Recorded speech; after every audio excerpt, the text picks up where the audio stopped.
I came here expecting a cheesy, schlocky boomer shooter set in medieval fantasy. I got that, but I got a lot more too. So yeah, I played Arthurian Legends. Let me tell you about it.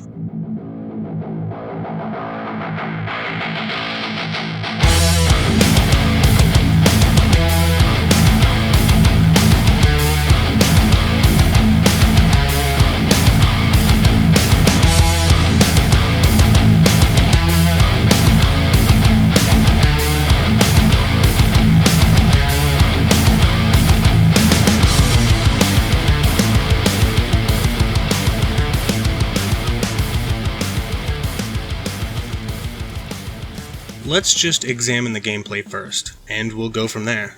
The flow state of Arthurian Legends is a bit of a slower paced and more methodical back and forth between yourself and dozens of enemies that can and will become absolutely deadly, if they get the drop on you. It's very medieval tactical, almost a sweep and clear kind of mentality, because a lot of the difficulty of this title comes down to preparedness and situational control.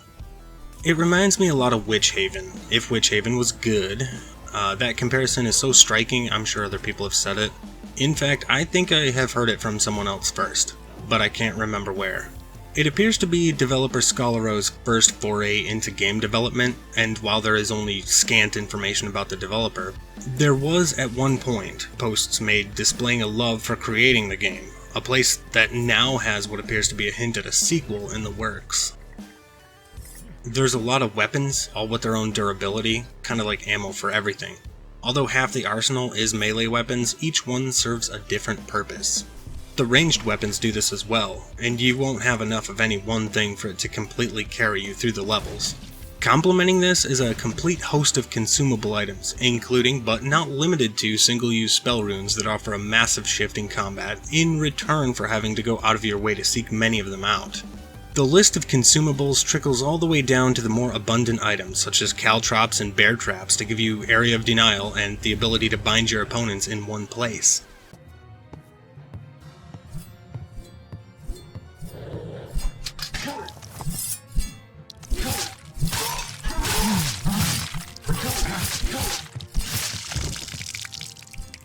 From a setting perspective, Arthurian Legends is a very tongue-in-cheek story about how magic is dangerous and bad, but the Saxons, the bad guys, are invading your homeland aided by magics. This not only makes them incredibly successful, but also encourages the protagonist to wield that very kind of magic in order to bolster the ability to kick all kinds of ass. The opening of Arthurian Legends is very hectic. The first level begins with you in your bedroom and an angry Saxon, not only in your house, but literally breaking down the door to your very bedroom that contains yourself and your fists. Knock the first guy out and proceed into the next room. The process of exiting your house becomes this very brief tutorial, and since I kind of hate tutorials, I appreciate the brevity.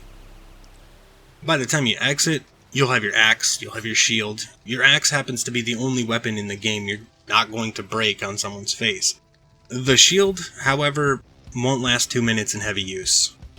Do yourself a favor and check the ridge next to the porch. It serves a couple of immediate functions, and it explains diegetically how secrets are going to work. Basically, by closely examining your surroundings, you'll find a way to access areas that would otherwise seem off-limits. Chances are, if you can see something, you can reach it, find a way in, or find a way around.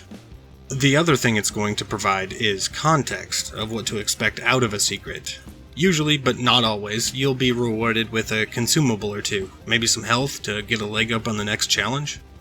Oftentimes, these consumables can be used to dramatically change the outcome of an encounter, which is good since the combat is quick and visceral, heavily rewarding the more prepared.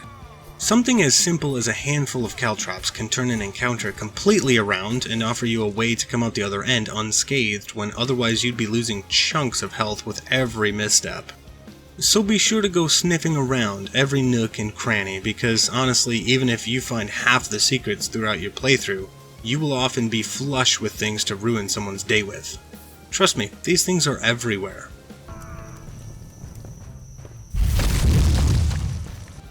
Now, in the process of digging up cool loot and trying to pivot each encounter into a situational advantage, you're going to notice them controls. they do not feel how you'd expect them to feel. You know how in Doom you feel the quick but escalating and de-escalating velocity in your movement, that momentum? That's gone. Once you start moving, you're already at a full speed walk or run, if you're holding shift or whatever. Once you stop instantly. Now that's jarring, yes, but not really something you can point at and call bad on its own. This is indicative, however, there's a lot of jank in the motion of Arthurian Legends. I learned a lot about the engine that it was built in throughout my playthrough. The 001 or 001 game engine that was used to make Arthurian Legends is obviously not made for something like an FPS. And in this case, it is holding the game back in some ways.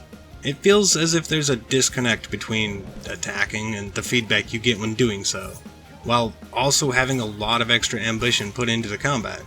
Now I say this because in the end it feels like a trade-off. This isn't a basic carbon copy, but something unique. Performance is trash, and movement is so fucking chunky. However, the visual flair achieved here with all the trinkets and thises and that's cluttering an area is really popping.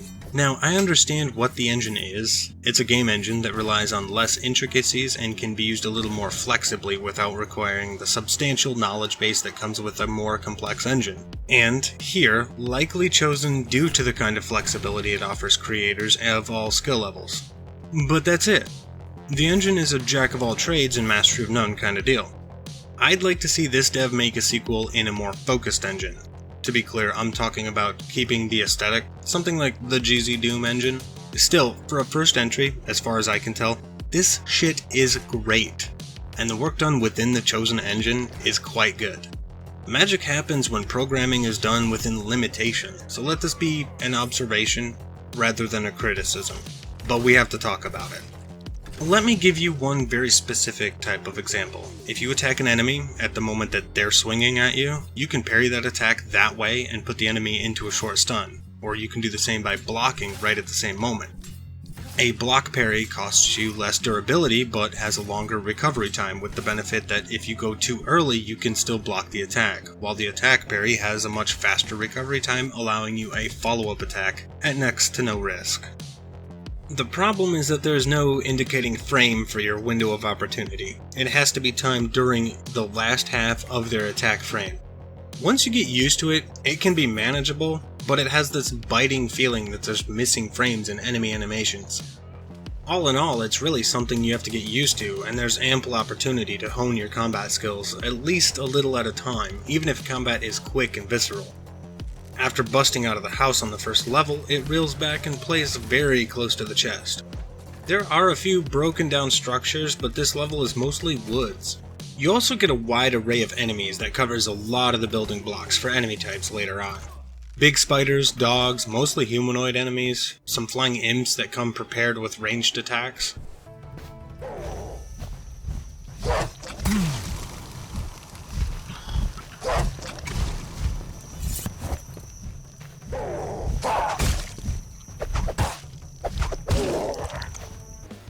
However, it's really where the next level begins that the level design talent is actually on display. At first, when writing this script, I started to have difficulty explaining what makes it so rich. Some sort of elusive quality. But I came to a realization that it isn't so much an unfamiliar quality, but an unfamiliar graphical design around it. You don't expect this out of a game that looks like this. Everything is designed with the intent to demonstrate a particular use for the space. You don't walk into a building and ask yourself what it was used for. You walk into a tavern, and you see the very paper the barkeep was taking an order on when the Saxons attacked. You see the half-eaten meals scattered across the tables that are still upright. You see the room that your people tried to block someone in, presumably to keep them safe. You know this attack happened in an instant. You also see Saxons picking through the remains when they spot you. There's even sickly rats in the pantry. Quite the RPG staple. This is just one room in one building in one level, and the environmental storytelling is just killing it. This moment was the hook, not the first level. The best part is that the developer knew when to use this kind of environmental storytelling and when to reel it in, because this layer over layer display isn't going to work everywhere. That's why the forest is treated as just that, a forest. The restraint actually lends itself seamlessly to the believability of the environment. This even extends into seeing the interior of that barricaded room through the window from outside, indicating that it can be entered, and when you go inside to access it, you find the door to be locked. I instinctively smacked it with my axe and learned that it would give way with enough force. So I was just kicking this field goal when I got to thinking, and you know, if you just pay attention to your surroundings, there are plenty, and I mean plenty, of supplies. You could theoretically just not use some of the weapons and be completely fine. You'll get 10 or 15 crossbow bolts to do the job that 4 or 5 will accomplish. And this is without counting secrets, where you're usually finding spell runes that will also considerably lower the amount of supplies you burn. And for what it's worth, this was on the second to last difficulty. Now that doesn't extend to the health as much. You will have to work to manage your health and healing items, in this case, potions. Food, though, will help you get a leg up whenever you can find it and are in need of some healing. Be mindful though, because you can still gobble everything up like you're Pac-Man and this is a dark room even if you're full up. It just won't reward you with nearly as much health, reducing everything to a simple 1 HP exchange when you're overhealing. This is what makes the creative use of the weapons engaging and rewarding. Take, for example, the first encounter with a knight. He's wielding a bastard sword. Standing toe-to-toe with him and blocking attacks is going to have him shred your shield, because you don't have a melee weapon capable of dealing enough damage back to him to keep up. That is, until you take it from him for yourself.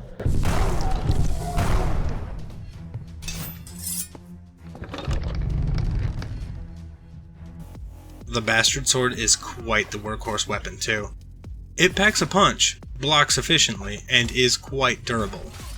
You just have to account for the slow recovery when attacking because it is significantly heavier than the rest of the arsenal. Rat in the pantry. So yeah, this second level is about arriving at the castle and learning of what happened to your people, and it's basically that the Saxons found a way to telemagically enter the castle in ambush locations, potentially catching everyone off guard at the same time. You also start to get a feel for how you want to tackle each different enemy, and more importantly, what situations give them an advantage over you, the player. The goal is often to avoid letting them have that situation, because without it you can usually dispatch them in one of several ways. This will become more important later, but one ambush you weren't ready for can end you.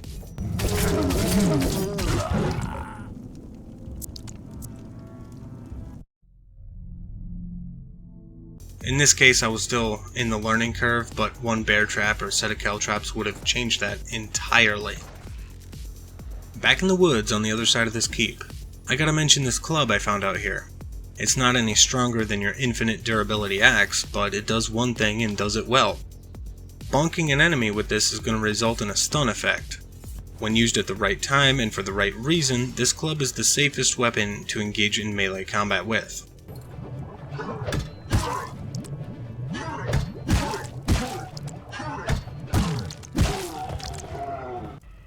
After playing peekaboo with this spider, I found something, a chalice of rage.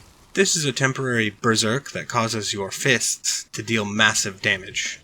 It's not really a standout, kinda something you might expect out of a first-person shooter of this style, but it doesn't last until the end of the level.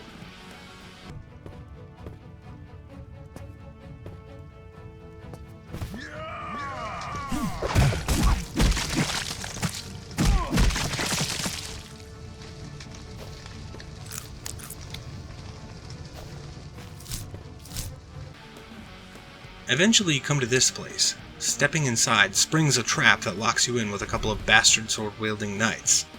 If you aren't decisive about how to react, then it's likely that this trap will absolutely work. We're here for a key though, so we need to outsmart them right fast.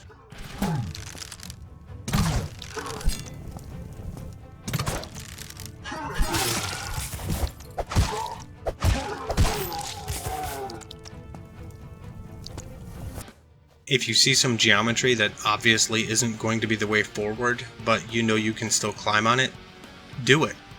It'll usually lead to a spot of loot calling itself a secret. Sometimes it can get even cooler than that, so don't discount things like this.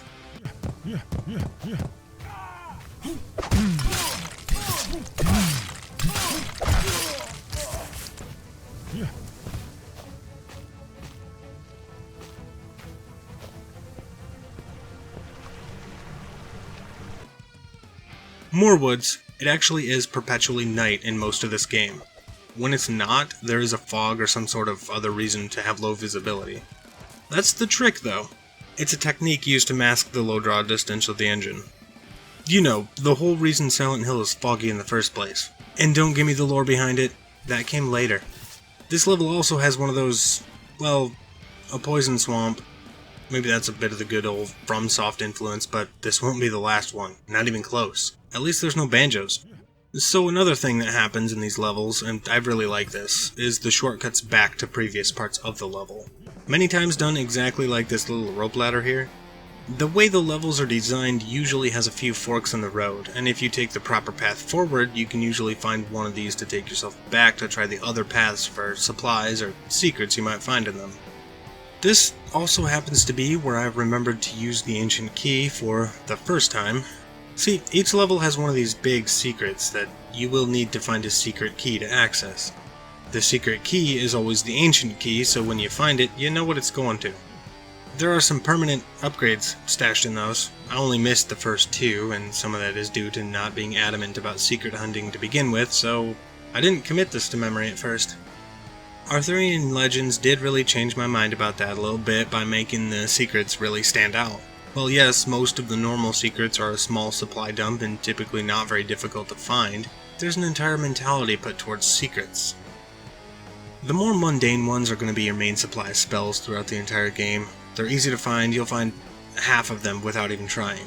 On the other hand, the more elaborate secrets house pieces of equipment that bolster the amount of ammunition you can hold, or reduce the amount of damage your shield sustains on blocking. They can also house secret levels with secret bosses. Luckily, this happened to be one of those. The Green Knight's castle begins with a feast laid out for you. This is followed up by imps and dogs as a welcoming party. Not exactly the first encounter with either of these things, but dogs in this game can be quite vicious. Though if Elden Ring has taught me anything, it's that I'm trash against dogs in games.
This is a rather short level, a small keep with traps in the halls and soldiers in the rooms and behind corners. There's a lot of back and forth here to open up new areas one at a time. You just have to be mindful of your step. Be careful of your footing when you're fighting in the halls and watch out for the fancy decor. You really get a sense that the person in charge here is an art collector with a flair for the convoluted design. Let's examine this parry.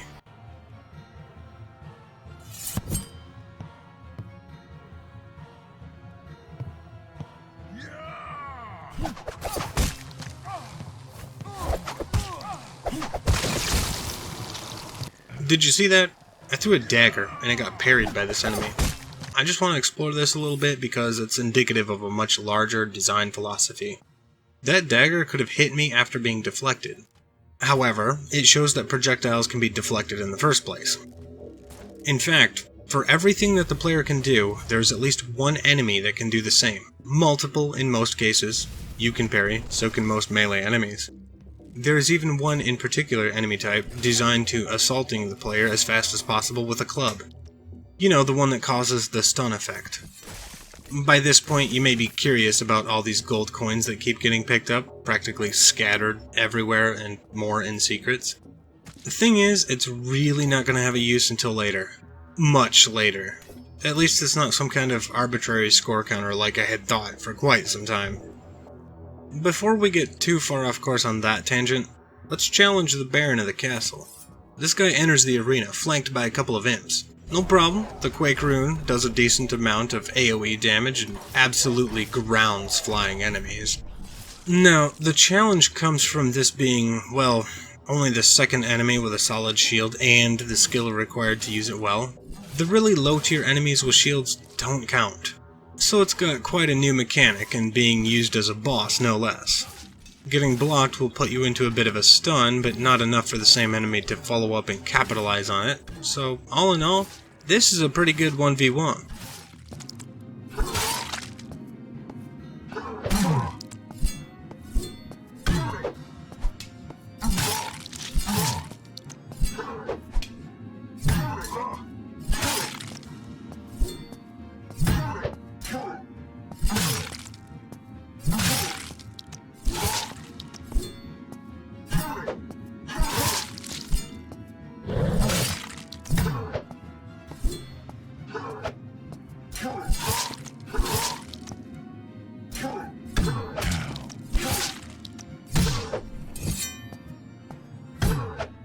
Following the exit of the secret level returns you to the poison swamp areas surrounding it that the previous level was teasing at. A lot of this area is going to be swamp-laden cavernous overgrowth, and the Saxons are still out there, waiting to get the drop on you.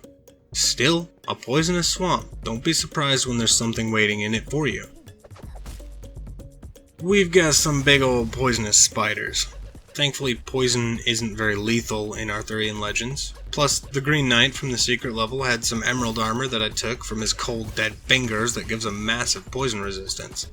That is, until the armor breaks from use. The swamp is broken up by old dilapidated structures, thank fuck, so as to not get too monotonous. In fact, this is how the barriers to progression work here instead of some kind of natural barrier.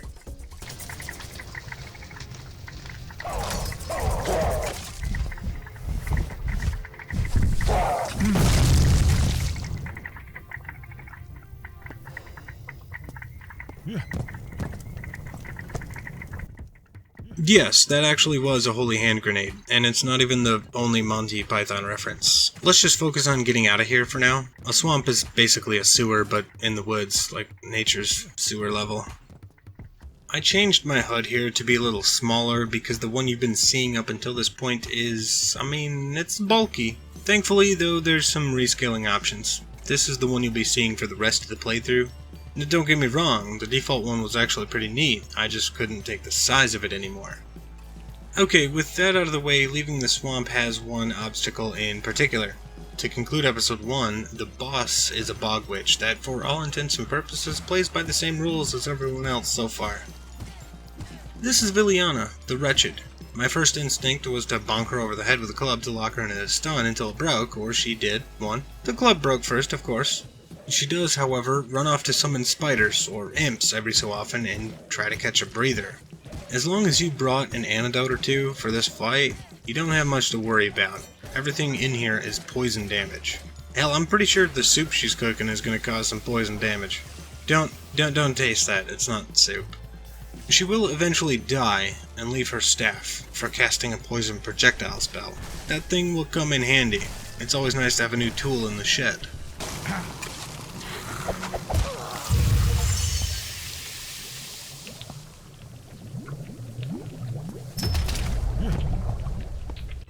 So that's the first episode, and I fully recommend playing this game. So, seriously, go pick it up.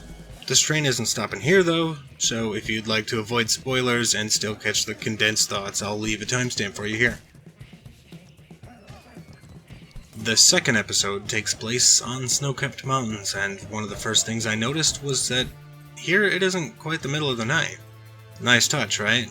Instead it's almost dark, possibly near daybreak, something like that. The fog trick is used to mask the draw distance here more than the darkness. Of course, also there's a small village up there, and of course it has been invaded.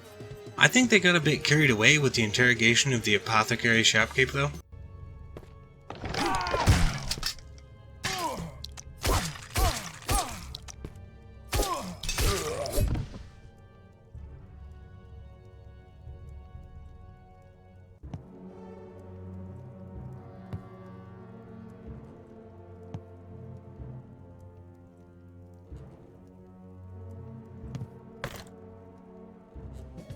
The Saxons are pretty much in every building up here, and they've done a lot of interrogating.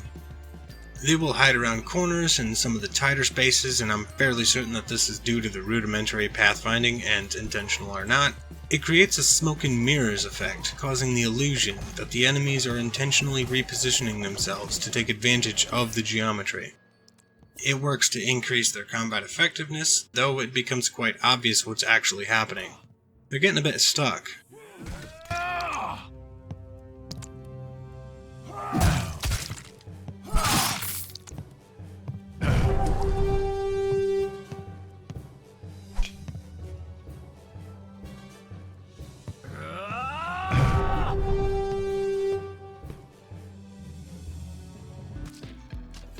The Shield Knights become a staple enemy in Episode 2. They're a welcome addition, really. They take a similar amount of hits as the other knights, but focus more on blocking and do less damage. This guy was busy. But yeah, they're only as threatening as the other enemies that they can distract you from. You know the type. They're dangerous, but only when you aren't focused on them, so the game will try to give you reasons not to. It works because you already know that focusing on the Shield Knight will take more time than eliminating the other threats.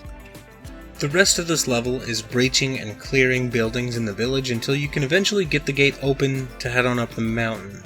However, this is when I discovered a relic. Like I mentioned, at first I didn't have the ancient key committed to memory or anything, so I missed the Episode 1 relics the first time. They have a nice bit of flair and inflated reverence when you find them. Each relic seems to have some kind of story behind it that, well, I mean, you don't really need. The fact that it lets you infer one is kind of enough, and that's part of the environmental storytelling. This game isn't lore heavy anyway. Let your imagination do some of the lifting. Oh, and that bag lets you carry more throwables and ammo. Venturing out of town will have you brush up with some of the local wildlife that it would appear that the Saxons found first. Results are mixed, but at least there's plenty to pick through. Actually, the Saxons have had more trouble in the wilderness than they did invading your own towns. Nice pupper. Good doggo. Stay. No? Then you're gonna have to get a bonkin'.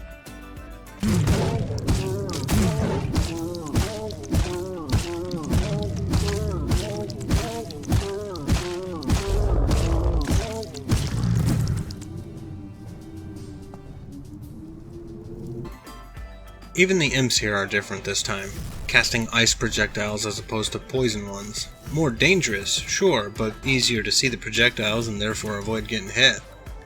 Watch your footing in some of these caves. As complexity increases, so do the traps. Some of the caves here have cracks in the floor that can be crossed once by you or an enemy. Then they fall in and reveal a spike pit. I found it safer to avoid maneuvering and just burn item durabilities blocking, since it doesn't really happen back to back and respawning wasn't too bad. That is, if you don't get stuck with an imp in a tight cave.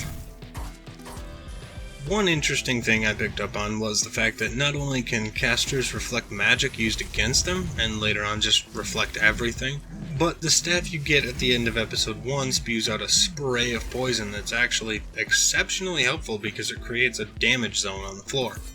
Leaving this level through the secret exit will bring you to the second secret level, and the second secret boss. This is a short level, absolutely overrun by beasts, and it's almost peaceful for a time before.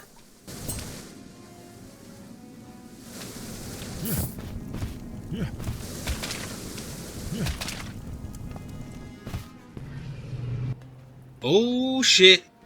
I floundered and ran when this happened, but I should have seen it coming though, after the Green Knight shenanigans.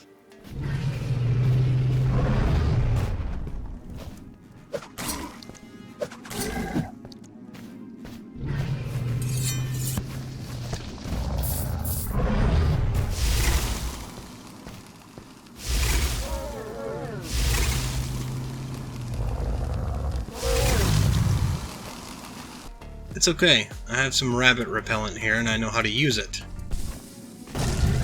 Well, that worked better in the movie.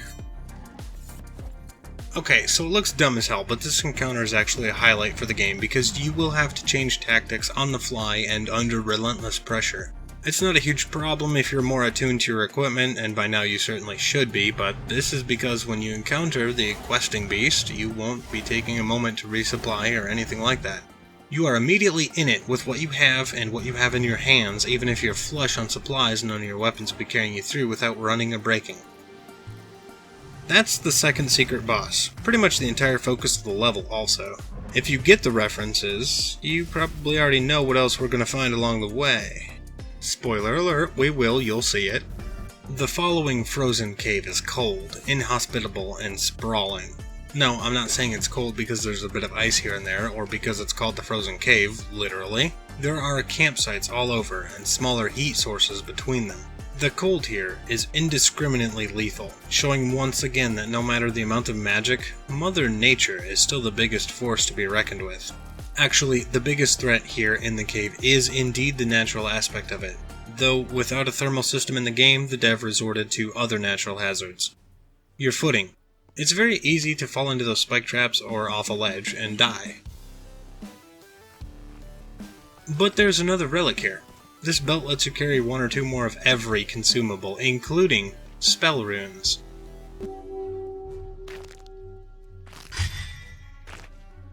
The cave lets out further up the mountain, near a keep, that will have you spend an entire level wandering around the outside of, trying to find a way to get to the inside of. There's actually not a lot going on here, apart from the occasional structural damage that would have you almost believe that the Saxons are deliberately trying to impede you.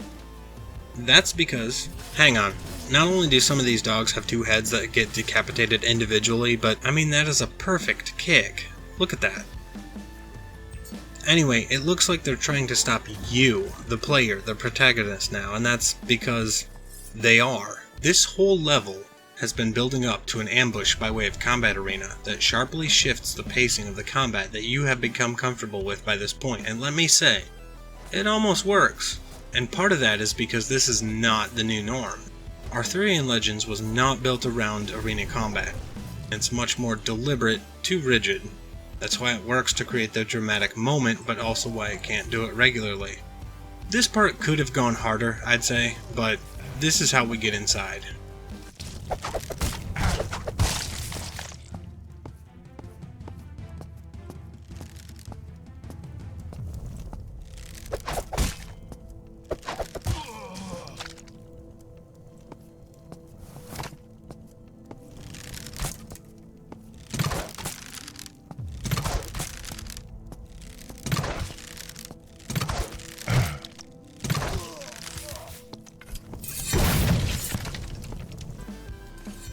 Immediately, as the next level opens up, like as soon as you step inside, you're accosted by a rabid security dog. Shit like this is the reason why we keep bear traps locked and loaded. I mean, really, that's a terrible idea. Do not simply walk around with live bear traps, but, well, you've seen the necessity here. Again, the highlight of this game is the atmosphere, and that carries over into how it evokes many aspects of old-school first-person CRPGs. Yet only in passing. I mean, there's no leveling or skill checks. Combat can even feel a bit stiff at times. For instance, you could eliminate most enemies without the use of tools if you were prepared in advance. But other times it can rapidly devolve into something more desperate. Something with enemies lunging out at you, sometimes from unexpected angles, sometimes with unexpected timing. This usually becomes a measured dance between advancing and retreating while gauging each encounter on factors such as the usefulness of each weapon or tool, and how much it will cost you in terms of durability, supply, or health. And then, if you get caught off guard, you have to scramble to get to a position where you can retain or regain control of making those decisions.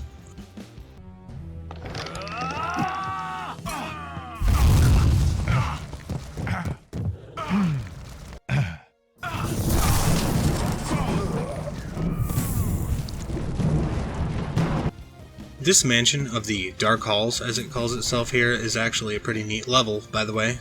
It's a back and forth across this mansion area to open up more pathways in previously visited areas, less Castlevania and more Resident Evil. You'll find this key and pull that lever, and a lot of backtracking with more enemies stalking you through the halls every time you make progress. At first it's dogs and soldiers, then it's knights, then assassins start lurking in the shadows. This is all in service to make it through the mansion and out the other side, but there's one pit stop to make first. An important one at that. The basement. Now, there are some holding cells down here that you can't even open while the basement is accessible. This is by design, too. Remember what I said about environmental storytelling? It's been going on this whole time, and sometimes in unexpected ways. See, the Saxons here are performing some necromancy down here, and that's why it's all high security. They really are doing their best to not only contain their experiments here, but also make it very complicated for an outsider such as yourself to fully explore this environment and find out what's going on. In fact, as you do open it up, the attending wizard even tries to corner you down here once you've uncovered the secrets. Mind you, doing so also means locking yourself in with them, and since you have to fiddle with the controls to let yourself out, it is the perfect opportunity to box you in. Not to worry though, it's fine. I found my own summoning spell down here.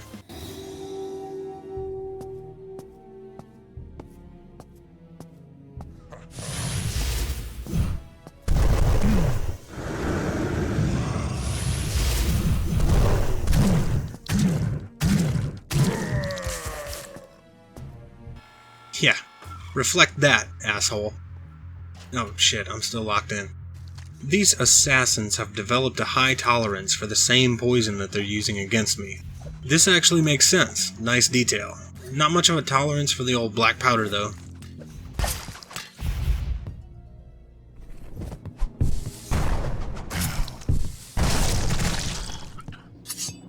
What this mansion is concealing is wait a minute. Vaporized. It's concealing a gatehouse access to the Arthurian Legends version of the similarly named Great Wall. Once out on the Great Wall, the objective is to traverse across it. Honestly, there's not a lot to talk about with this level specifically, and I don't mean that in a bad way. I get the impression that the Saxons are looking for something very specific, but outside of that, this level is very straightforward. There's still some secret hunting and even some platforming to do later on, but a lot of this level is traversing the Great Wall, punctuated with gatehouses. All of this is to facilitate a level that focuses almost entirely on combat encounters without offering anything new. Instead, it's like a test on what you've already been through, but you're being asked to do it again back to back to back. If you like the combat, then this level is pretty good. Keeps you on your toes, and likewise keeps a good pace from start to finish. Which is a good refresher before things start ramping up after this. Don't forget about the necromancy in the basement and all that. This gets us to the peak of the snow-capped mountains, where we will find the second great sorcerer, Balin the Frostborn. He serves as the second main boss and closes the second episode. Much like Viliana, the bog witch of our first major boss, he's introduced with little to no fanfare. Instead, you're stocked up and subsequently plonked into an arena to trade blows.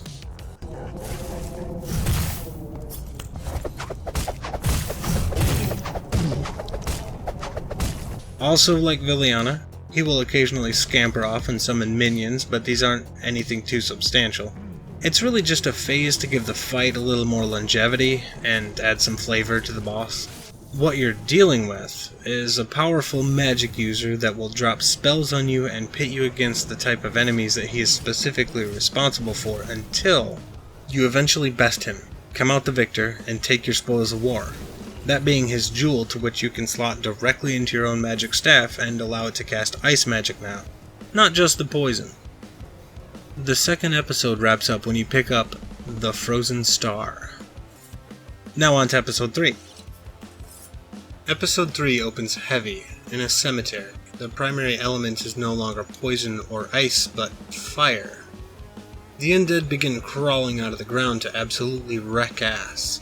The undead enemies are all, well, nearly all, counterparts to the living enemies, and each one is significantly more deadly than their living counterpart.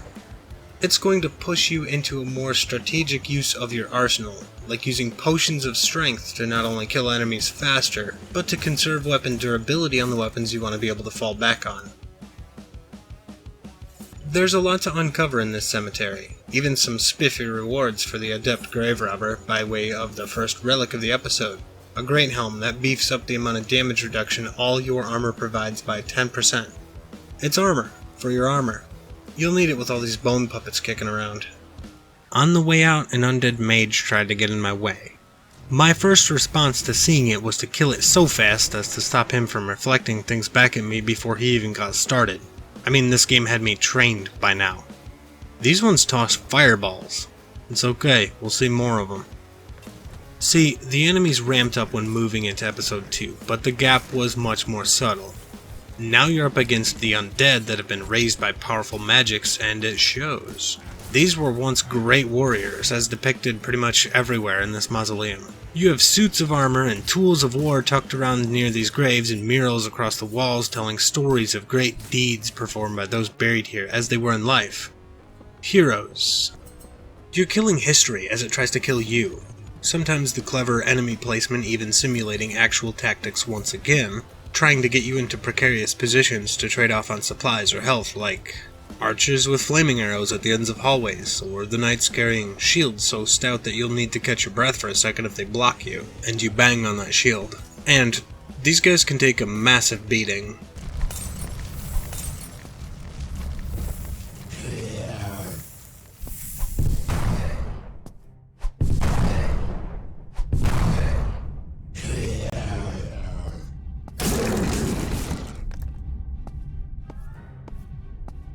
In addition to placing archers at the end of hallways, these skeleton archers are extremely more adept at shooting down your projectiles. Try to toss a grenade when they have an arrow ready, and you'll feel it more than they will. Getting out the back door of the mausoleum sees the difficulty drop off with a return to human enemies. Don't get comfortable with this. This means we'll get supply caches again for the time being though. Can never be too prepared. You don't realize how much you've missed them until you see this, and it's like a breath of fresh air. So you'll be up and down this canyon out here just trying to cross it. Down one side, up the other, in and out of caverns and other man-made structures to help people cross and such until you come up to this.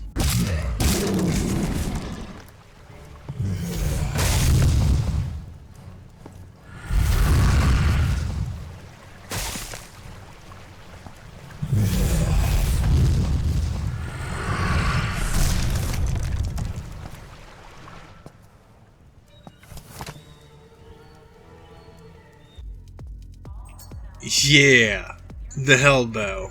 This is actually the last weapon in the game. Don't worry, you can switch back to the regular crossbow, which may be handy because while the Hellbow is great, it trades copious amounts of ammo by firing 3 flaming crossbow bolts at once. They do about comparable damage to the regular bolts and light things on fire for a little more damage. At range, those 2 extra shots are practically wasted. Up close though, this thing shovels out the damage, but then why would you be using it so close, right? We're still not done here. Still need a way out of this chasm. And it's just one thing after another out here. Switches scattered around precarious positions, unlocking doors and setting up ambushes. We're back, man.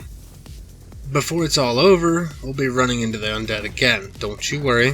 You may not have missed them, but these boners sure did miss you. Immediately following the canyon runs you straight into the ruins of a castle. It's long decrepit, wasn't turned into ruins by the Saxons, but they aren't averse to claiming historical sites for strategic advantage, and they are looking for mass graves at this point. This is what it's like to point blank with the Hellbow.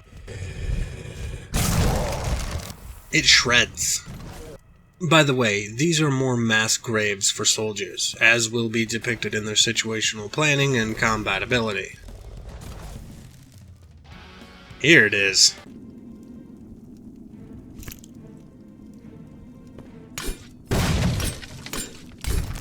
I do want to mention something here. Yeah.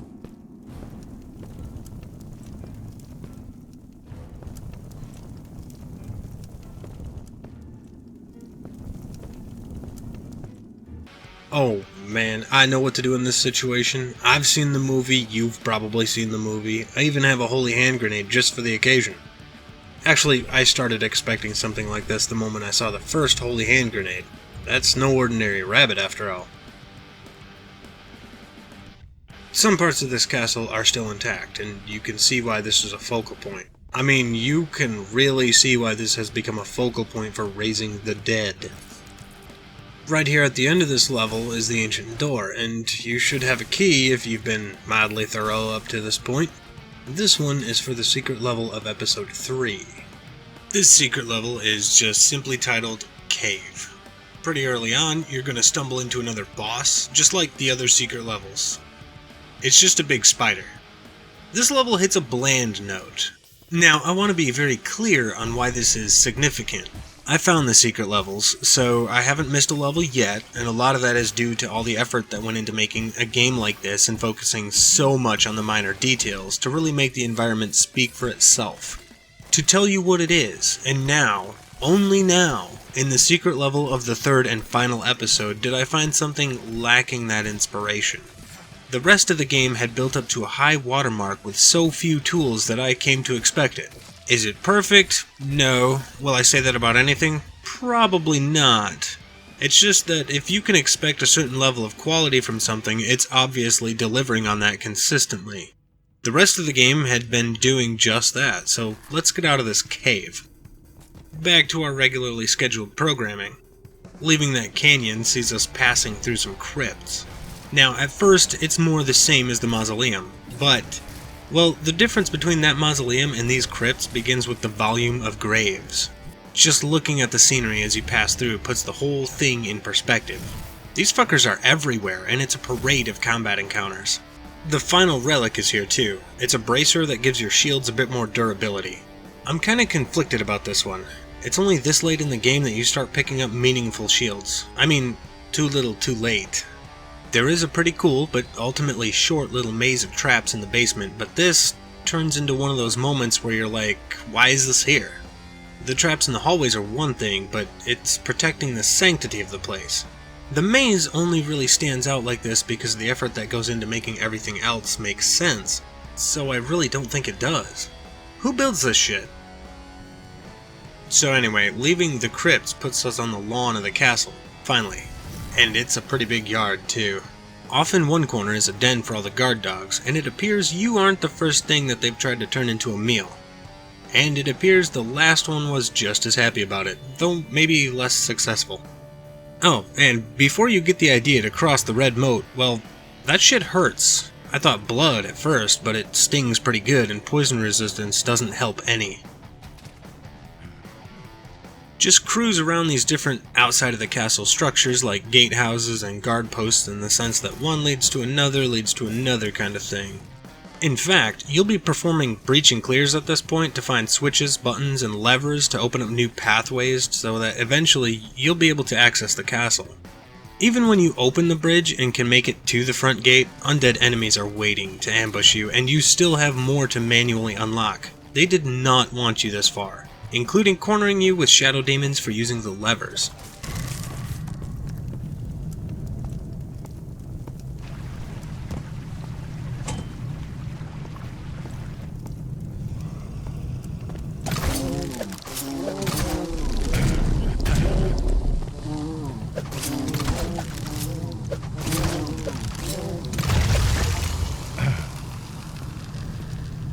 I figured I'd make an entrance with one of these babies.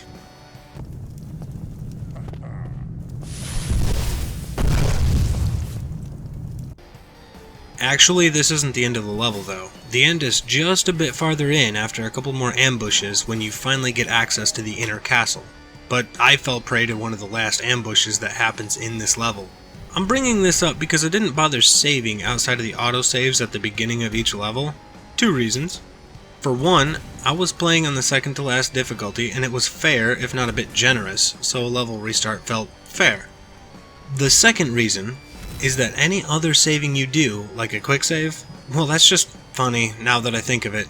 It takes like 45 seconds, and that's on an NVMe drive. I can only imagine what it would be like just on a spinning hard drive.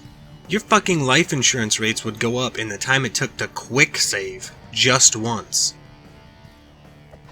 Everything is on full display in the castle interior. The enemy placement, environmental storytelling, looping map design, it all comes together in the penultimate level. I even interrupted this elegant dinner double date with a couple of assassins and a couple of knights. See, the thing is, nobody expects you to make it this far. They're already celebrating victory. This sets the tone for the entire castle. I mean, it's packed, but not everyone is on high alert. So let me stomping all over this nicely laid out dinner set the tone for how I'm going to handle that right here. You can even get a glimpse of what the ancient key is going to lead you to fairly early on. A stockroom, an armory. Remember, this is for the juicy loots. It just so happens that immediately adjacent to this is the kitchen. Inside that, you're going to find a couple of undead trying to reminisce over what it was like to be able to eat stuff. I mean, I don't exactly blame them. I would miss a well-cooked meal if I were reincarnated as some kind of soldier whose only purpose was to enact violence. There's actually a secret here that you can close off for yourself by destroying a prop. This kind of secret is used sparingly, thankfully, so as to not give the player a source of frustration regarding breaking things. The rats in the pantry sure have gotten bigger, and grown legs, and become venomous. The other wing of the castle is where you'll find the ancient key that's going to unlock the armory. Might as well hang on to that for now. We're going to need to restock after some of these encounters. That would be because enemy placement is going to get tricky with rooms that have combinations of enemies that have wildly varying optimal strategies and don't plan on offering an opening without being ready to punish it.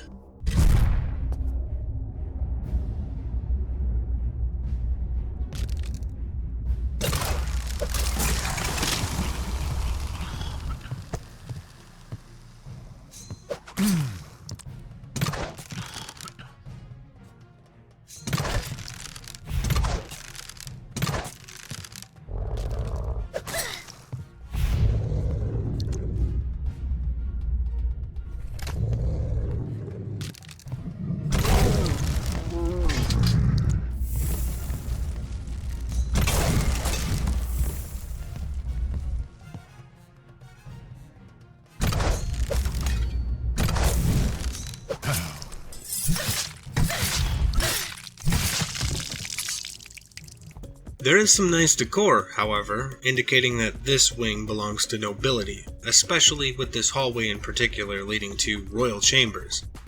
I guess you could theoretically raise skeletons for housekeeping as well, so I take it back, maybe not only to enact violence. That will give us the last key needed to open the central hall, but since progress was made, be on the lookout for ambush wizards. Oh, and don't forget to go back to the armory and stock up. Top off, you know? That just simply is what it is, too. A place to stock up. Visit a little earlier if you need to. Now you're ready for the central hall, which opens like this.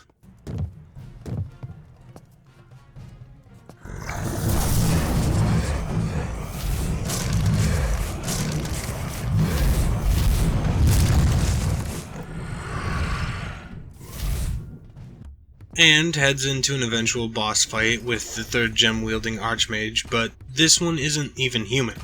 Oh, and if you were expecting fire to be the third element of magic here, you're wrong. It's blood. Blood magic. I was surprised, but not disappointed. It's probably more thematically on brand, especially with all the necromancy going on. Don't do this.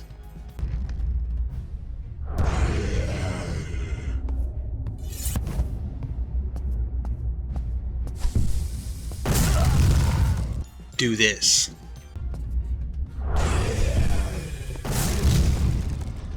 Now we can move on to the grand finale. This is the final showdown. You can tell simply by the way the level opens up. There's a complete stockpile of every type of weapon and spell rune, even a spare blood star if you forgot to pick that up in the last level. You're gonna need those spell runes. Probably want to pick up this armor tucked away in a pretty obvious secret too. This is it though. If you had any questions about where you're at, this room alone will tell you. There's quite a dramatic entrance to this level, and it's strictly for the boss fight. Just the boss fight. Once you get to the top of this platform, you're introduced to the Dark Master. He's the one, the guy doing all the things. It's time to end this. He is going to bitch out and drop summons on you, just like the other bosses, but this time it's going to be a bit tougher. Both with the pool of enemies he summons from and his own spells that he'll barrage you with. It's a good thing you got stocked up before this, as the spell runes are a good way to sweep the spawned waves of enemies right out of the way so you can focus on the boss more. You will have to burn most of your arsenal either way. Check it out.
And that's it.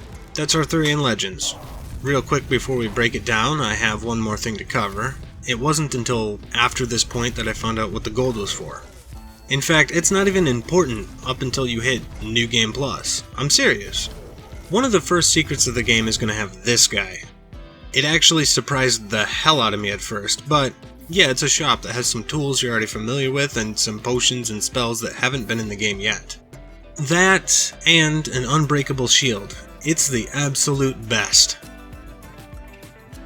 Okay, so Arthurian Legends. It's a great game, honestly, and you can see every moment the developer took extra time to really explain how a space was used or why it was important.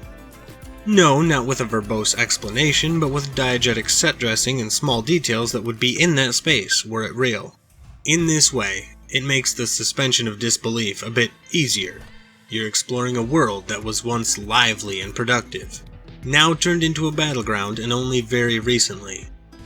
Oftentimes you'll have this image in your head of how a place was only moments prior to your arrival, and it's all done within this low-res world invoking CRPGs from the 90s, with the kind of detail work you'd see in a point-and-click adventure.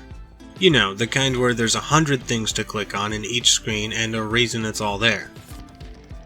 It gets you thinking ahead, and becoming more aware of your surroundings, which is great in a game like this because the combat is quick and decisive, and that's the bulk of what you'll be doing when you aren't gawking at the scenery. The enemies are diverse, from the kings to the imps to the undead mages. The best part about the diversity of the enemy roster is that each enemy is going to have an optimal strategy, but any method of dispatching an enemy is equally valid. So if you prefer one strategy over another, or you are desperately low on supplies, you can still maintain effectiveness.